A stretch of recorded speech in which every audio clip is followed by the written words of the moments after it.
Hi guys, welcome to the channel. In today's video, I'm going to show you how you can use GPT-4 in Microsoft Edge. Before getting into this video, must subscribe to our YouTube channel and click on the bell icon. So the first step you simply need to do is to open Microsoft Edge, and here you need to search for bing.com/new. Hit enter. Okay, and then you need to click on chat now, and let me show you some samples how it works. So let me ask,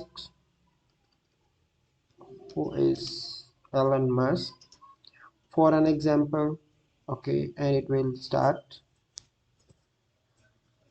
and give me YouTube script for how to make cake.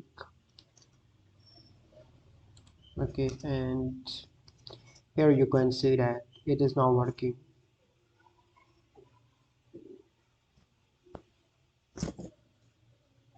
So it will take few seconds, and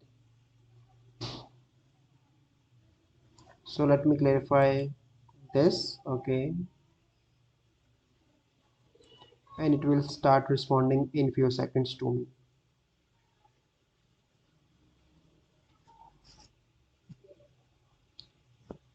So here you can see that. So this is the simple process by which you can use ChatGPT-4 in Microsoft Edge. I hope you find this video helpful. If you find this video helpful, must like this video, subscribe to our YouTube channel for future videos. Well, see you in the next video. Thank you. Have a good day.